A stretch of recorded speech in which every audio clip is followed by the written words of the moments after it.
तीन दामाद की सास पार्ट 2। अब तक आपने सुना कि कावेरी जी अपनी तीनों बेटियों ईशा, मोहिनी और सुहाना की शादी तीन घर जमाई लड़कों के साथ करवा देती है। उन्हें लगता है कि ये लड़के शायद घर का कामकाज संभाल लेंगे, लेकिन उनके तीनों घर जमाई बहुत आलसी थे। वो नौकरी भी नहीं करते थे और बाहर का काम भी नहीं। कावेरी जी ने अपनी बेटियों से कहा कि वो प्रेगनेंसी का बहाना बनाकर अपने पतियों को सबक सिखाए। अब सुनिए आगे। मम्मी, आपने जैसा कहा था हमने वैसा ही किया, लेकिन देखिए ना, विवेक का हाल तो वैसा का वैसा ही है। घर में ना सुबह का नाश्ता बनता है और ना खाना। नौकरी पर जाने की बात करूं तो खाने को दौड़ते हैं मुझे। हाँ मम्मी, मैंने भी सुमित को कितनी बार कहा कि अगर नौकरी नहीं करनी तो कोई छोटी सी दुकान ही खोल लो, घर का खर्चा कैसे चलेगा। देखो दोपहर के 12 बजने आए और जनाब अभी तक सो रहे हैं। हाँ मम्मी, ईशा और सुहाना ठीक कहती हैं। अविनाश का भी यही हाल है। जब मैंने अपनी प्रेगनेंसी के बारे में कहा तो मुझसे कहने लगा, अरे दूसरी लड़कियां तो 9-9 महीने तक नौकरी करती है, बस डिलीवरी के टाइम छुट्टी लेती है। मोहिनी, तुम भी नौकरी करो। अब मुझे कहाँ नौकरी मिलेगी। मम्मी बताओ अब मैं क्या करूँ। हे भगवान, क्या सोचकर घर जमाई दामाद लाई थी मैं कि मेरी बेटियां मेरे पास रहेंगी और खुश रहेंगी, लेकिन इन आलसी दामादों ने तो हमारी जिंदगी को भी प्रॉब्लम में डाल दिया है।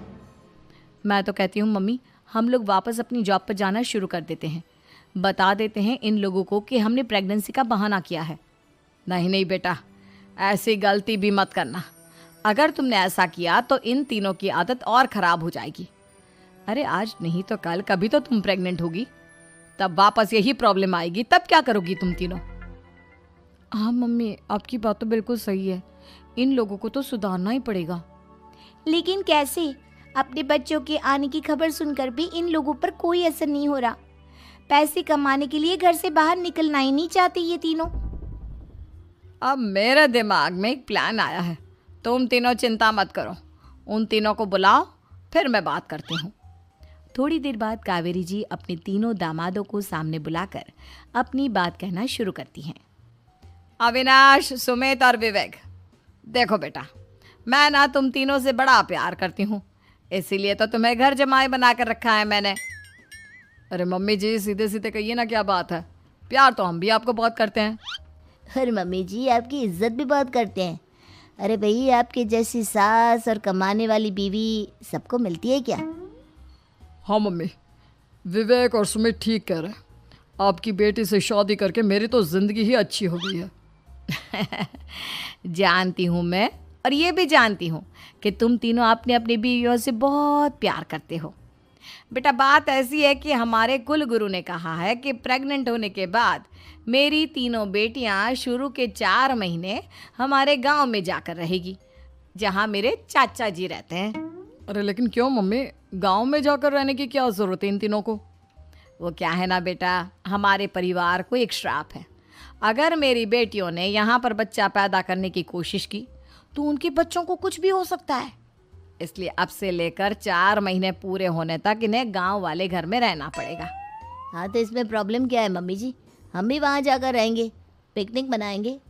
अरे भाई, बीवी जहाँ हम भी वहाँ। हाँ यार, आइडिया तो बहुत अच्छा है।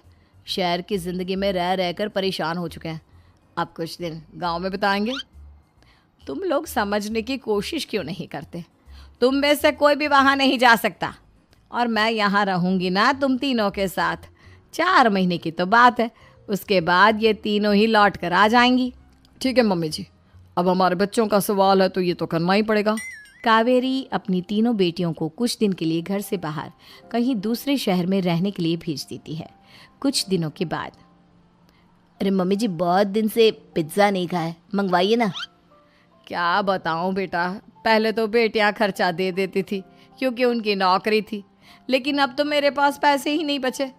थोड़े बहुत पैसे हैं जो बच्चों की डिलीवरी में काम आएंगे। लेकिन मम्मी जी, आपकी बेटियों को वापस आने में तो अभी बहुत वक्त बाकी है। वही सोच सोच कर परेशान हो रही हूँ। सोच रही हूँ कल से दूध भी बंद करवा देती हूँ। अब दूध वाले को देने के लिए पैसे भी तो नहीं है ना। अरे नहीं नहीं मम्मी जी, अगर दूध भी बंद करवा दोगी तो मुझे चाय कहाँ से मिलेगी? और चाय के बिना मैं तो मर ही जाऊँगा। क्या करूं बेटा, इसके अलावा हमारे पास कोई ऑप्शन नहीं है, मेरे पास पैसे ही नहीं बचे। इस तरह कावेरी जी धीरे धीरे अपने तीनों दामादों को पैसे देना बंद कर देती हैं और घर में खाने पीने की चीजें लाना भी बंद कर देती है। अब वो तीनों बुरी तरह से परेशान होने लगे थे और इसलिए एक दिन तीनों प्लान करके घर से बाहर निकलते हैं और बाजार में जाने के बाद यार अच्छा खाना खाए हुए कितने दिन हो गए, पता नहीं कब अच्छा खाना मिलेगा। हमारी बीवियों के जाने के बाद तो हमारी हालत भिखारियों जैसी हो गई है यार। कुछ भी हो, मुझे तो आज पिज्ज़ा खाना ही खाना है। जेब में 1 रुपया नहीं और पिज्ज़ा खाएगा, कहाँ से आएंगे पैसे? अरे देख वहाँ सामने बोर्ड पर क्या लिखा हुआ है, कंप्यूटर पर काम करने के लिए एक आदमी की आवश्यकता है। भाई मैं तो जा रहा हूँ, काम करूँगा और शाम तक पैसे लाकर आराम से पिज्ज़ा खाऊंगा। जा जा, तुझे कोई काम नहीं देने वाला, हम तो घर जा रहे हैं। चल भाई सुमित। सुमित और अविनाश वहाँ से चले जाते हैं और विवेक उस कंप्यूटर शॉप पर सारा दिन काम करके 5,000 रुपये कमा कर घर लौट कर आता है और अपने खाने के लिए अच्छी अच्छी चीज़ें भी लेकर आता है। ये देखकर विवेक और सुमित के दिल में भी कुछ पैसे कमाने की इच्छा जागती है। अरे सुबह सुबह कहाँ चल दिए तुम? मम्मी जी एक बहुत अच्छी जगह मिली है, कंप्यूटर पर काम करने के 5,000 मिले थे कल मुझे। अगर रोज़ काम करूँगा तो पूरे 40,000 की तनख्वाह। अरे वाह, ये तो बहुत अच्छी बात है दामाद जी, आपको जाना ही चाहिए। सुमित और अविनाश विवेक को इस तरह तरक्की करते देखकर परेशान हो जाते हैं और वो दोनों भी काम की तलाश में निकल पड़ते हैं। धीरे धीरे उन दोनों को भी काम मिल जाता है। अब कावेरी के तीनों दामाद छोटी मोटी नौकरी करके अच्छा पैसा कमाने लगे थे। एक दिन कावेरी उन्हें अपने पास बुलाती हैं। अरे वाह, विवेक 40,000 कमा लेता है, अविनाश 60,000 और सुमित तुम भी 40,000 के आसपास कमा ही लेते हो। कुल मिलाकर तुम अच्छे खासे पैसे कमा रहे हो बेटा। हाँ मम्मी जी, बहुत मज़ा आता है जब महीने के एंड में मोटी रकम हाथ में आती है। पूछिए मत मम्मी जी, घर में रहकर रोटी बना बनाकर और तो जैसा महसूस होने लगा था मुझे तो। हाँ बेटा, तुम तीनों की बात तो बिल्कुल ठीक है और जानते हो अब तुम तीनों की पत्नियां भी वापस लौट कर आने वाली है। लेकिन मम्मी जी अभी तो उन्हें गए सिर्फ 2 महीने हुए हैं, आपने तो कहा था वो 4 महीने के बाद लौट कर आएंगी। ऐसा कुछ नहीं है बेटा, मैं सिर्फ तुम तीनों को सबक सिखाना चाहती थी कि आदमी घर में बैठकर बीवी की कमाई खाता हुआ अच्छा नहीं लगता।